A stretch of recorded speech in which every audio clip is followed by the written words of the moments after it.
Good morning guys. Assalamualaikum dan selamat pagi semua.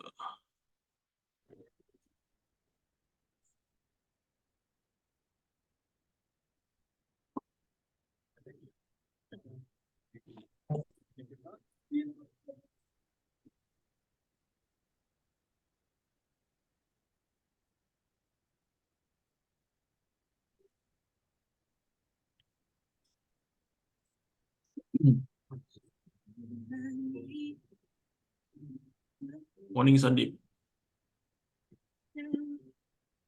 Morning, Adif. How are you? Sandeep, are you available on the 4th of February? 4th of February. Yeah, I remember that you have the session. Yes. Let's I'll go. confirm. I Let's think go. February 4th, I think fine. Should be fine. Sorry, say again. February 4th, I need to check and get back to you. Sure. But if you're available, then come over lah. Okay, sure. No problem. Thanks. Right. Okay guys, so bagi saya sedikit masa, kita masih lagi tunggu kawan-kawan kita yang lain untuk join sesi pada pagi ini. Sorry sedikit lewat sebab saya ada meeting tadi. Dan saya hanya berjaya buat satu saja analisa. Tapi tak apa, kita akan buat secara live kejap lagi untuk pair yang lain. Okay, bagi saya masa 2 minit.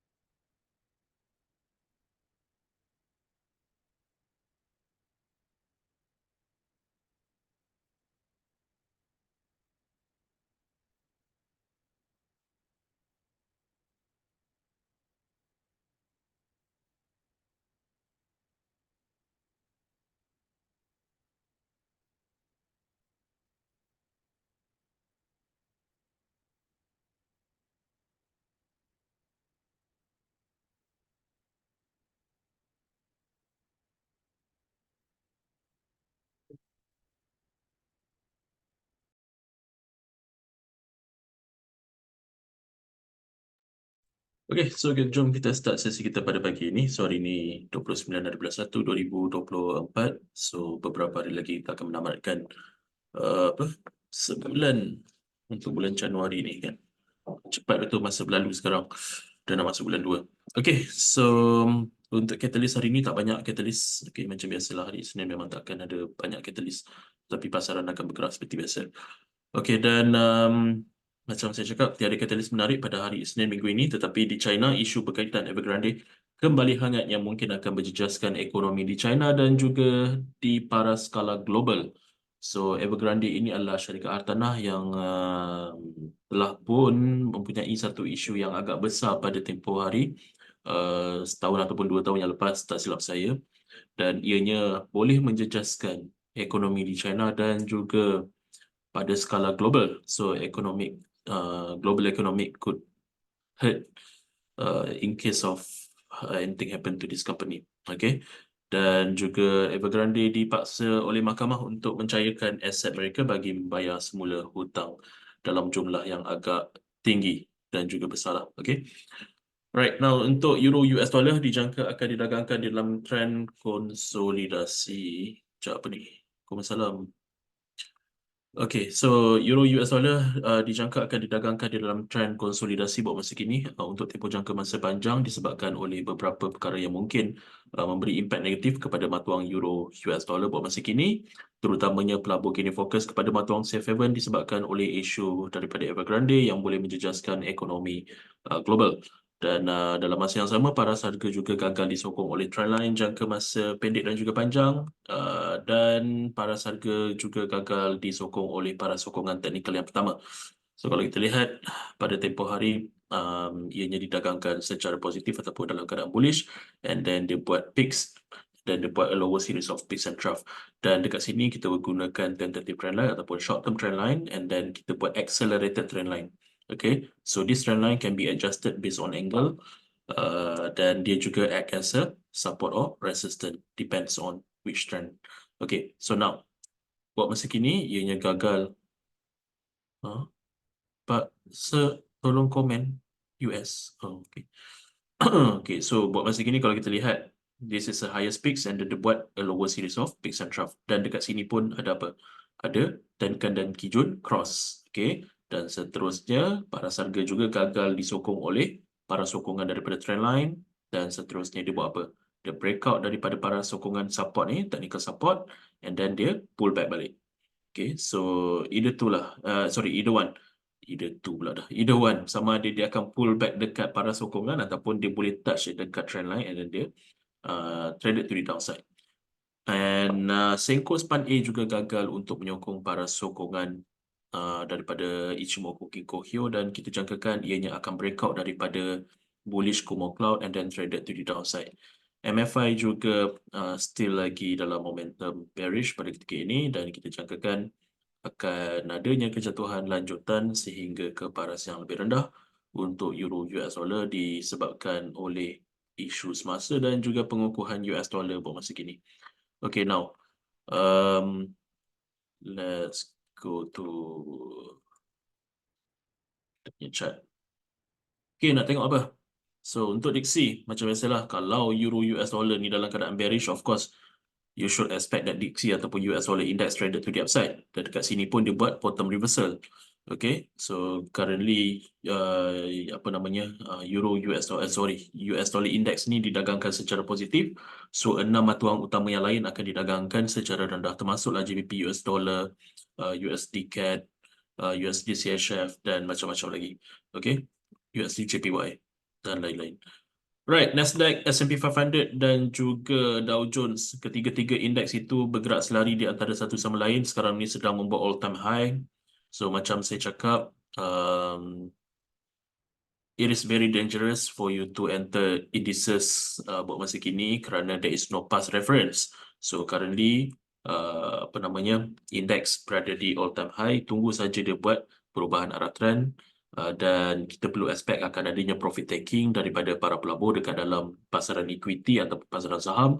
Seterusnya akan drag down indeks untuk didagangkan secara rendah. Dan perlu berhati-hati kerana macam saya cakap tadi, isu Evergrande ini sedang kembali semula dekat dalam pasaran, dan kemungkinan besar akan menyebabkan kejatuhan nilai di dalam paras harga komoditi berada, indeks dan lain-lain lagi. So untuk kita trade indeks ada dua cara, ada beberapa cara. Yang pertama, you nak trade based on technical alone pun boleh, you nak buat intermarket analysis pun boleh. So currently kalau kita tengok dekat sini, CBOE VIX didagangkan berhampiran 13 mata, so agak rendah buat masa kini. So pelabur masih lagi optimis untuk melabur dekat dalam pasaran equity dan seterusnya akan menyebabkan indeks untuk naik.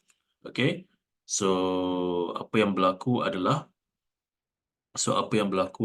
kemungkinan besar indeks ini masih lagi boleh disokong oleh para pelabur yang masih lagi melabur dekat dalam pasaran equity.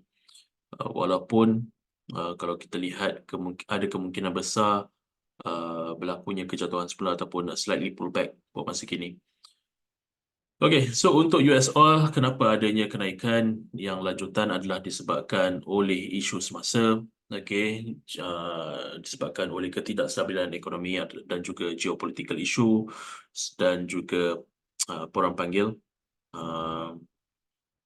walaupun bagi pendapat saya, demand dekat dalam pasaran buat masa kini masih lagi dalam keadaan yang rendah. Kenapa saya cakap macam tu? Because ekonomi dekat China is very slow. Okay, so whatever reason behind untuk komoditi minyak ini melonjak tinggi, macam tadi ada orang tanya kenapa komoditi minyak naik sehingga ke paras 79 US dollar setong buat masa kini. Okay, disebabkan oleh isu semasa yang tidak menentu. Okay, so macam saya cakap pada tempoh hari, dia ada dua cara dia. Okay, yang pertama, we nak identify based on Dow theory. Okay, this is an accumulation phase, trending, distribution, trending phase down. This could be a redistribution pun boleh, ataupun this could be a accumulation pun boleh. So dalam keadaan macam ni, even though that it traded dalam keadaan, boleh dikatakan dalam keadaan korang panggil, kalau you tengok, it traded in a sideways movement kat sini. So what should you do is, you have to wait until it break out either side lah. Okay, But I punya analisa pada tempoh hari, saya cakap it's moving towards to the downside. Betul tak? Betul kan?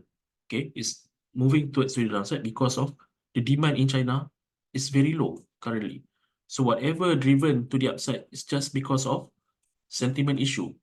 Okay, walaupun demand is not really high, but because of apa orang panggil sentimen yang tidak menentu telah menyebabkan kenaikan di dalam pasaran komoditi minyak ini telah melonjak semula ke paras yang positif. Tetapi kena ingat yang apa orang panggil, you boleh trade berdasarkan apa? Even kalau you nak guna technical sekalipun, you perlu tunggu apa? Tunggulah breakout either side. So dalam keadaan macam ni lebih kepada apa? Falling apa? Lebih kepada apa?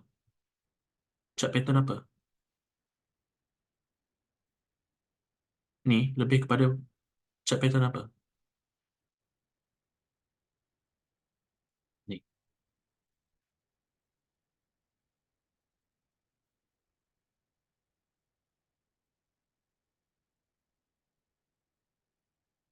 Okay, falling wedge. Tak. Cup. No.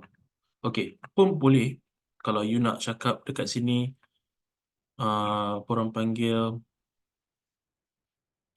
rounding bottom. Okay, sekejap pun boleh. So, ini juga adalah di mana fasa pengumpulan sedang berlaku ataupun accumulation phase sedang berlaku. Dan buat masa kini kalau dia tengok dia dah breakout to the upside, then we must follow side yang dia breakout tu. Okay. Dan kalau kita lihat daripada pembentukan peaks and trough, yang ini lowest trough, and then dia buat a high series of peaks and trough. So basically the trend has changed from bearish to bullish momentum. Okay. But kalau you tanya saya, adakah saya akan masuk buat masa ini? Tidak, kerana dah beberapa hari dia dalam keadaan bullish. Okay. Seterusnya apa yang saya boleh katakan, kalau you nak still lagi fokus pada buy, tunggu dia pull back before you melakukan pembelian. Okay. Buat masa kini saya tak rasa, saya tak advise you untuk you trade dalam keadaan apa orang panggil, saya tak advise you untuk buy buat masa kini. Kalau dia naik pun could be sampai sini saja, $80 before they traded to the downside semula. Okay. Alright, is there any other questions?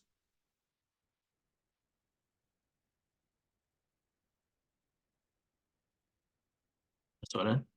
Oh ya, jangan lupa, jangan lupa, kita ada seminar pada 4 hari bulan 2, 2024, jam 9 pagi sehingga 5 petang.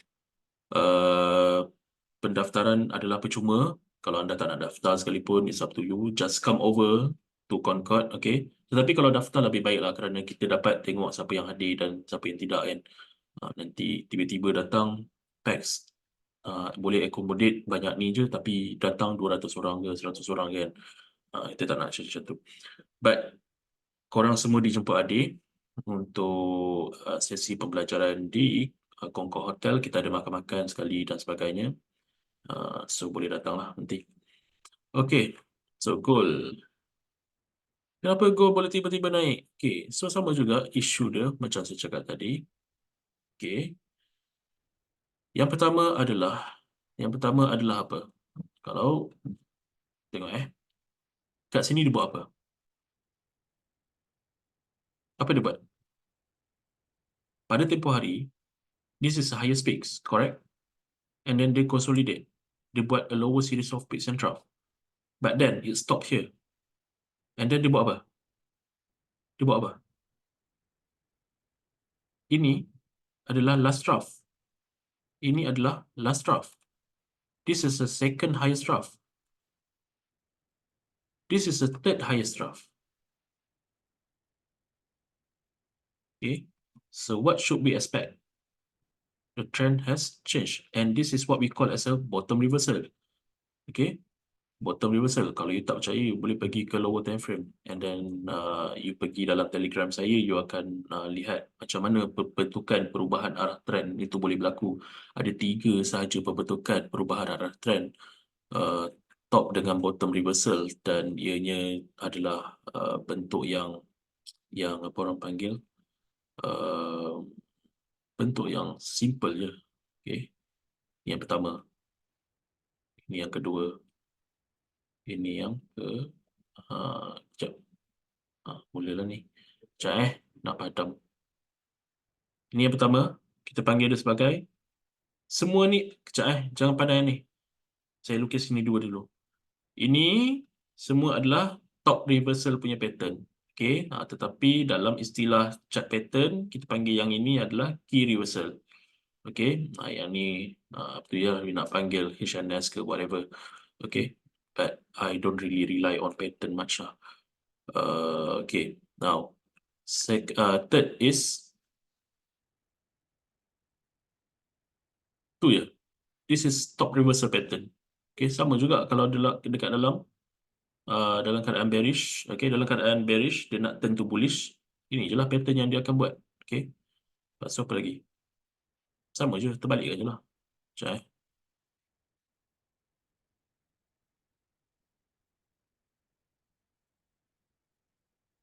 So, apa yang you boleh rumuskan dekat sini? Kenapa peaks and trough tu sangat penting?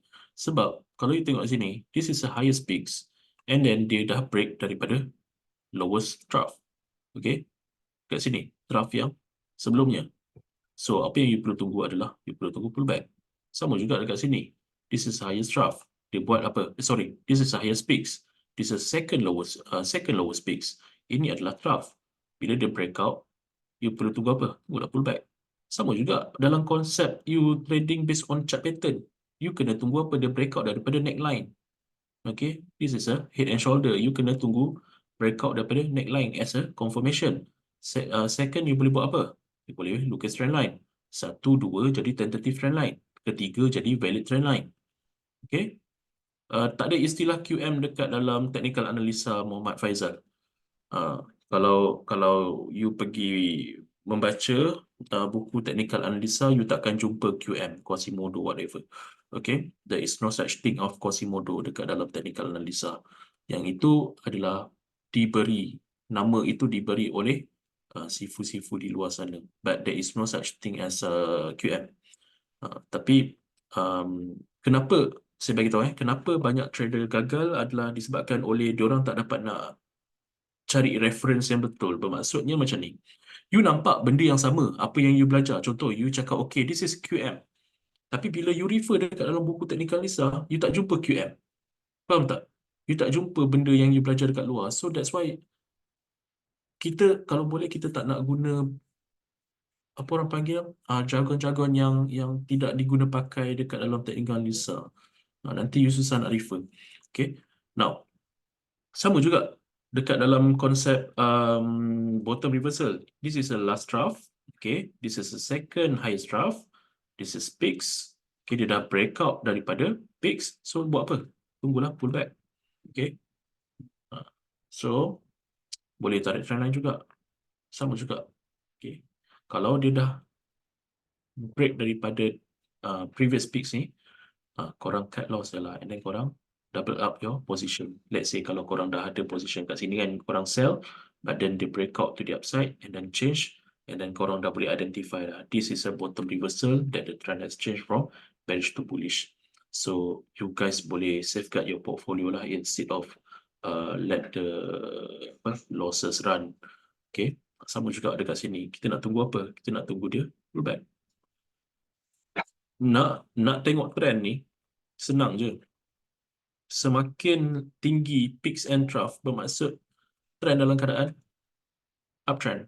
Kalau semakin rendah peaks and trough, trend dalam keadaan downtrend.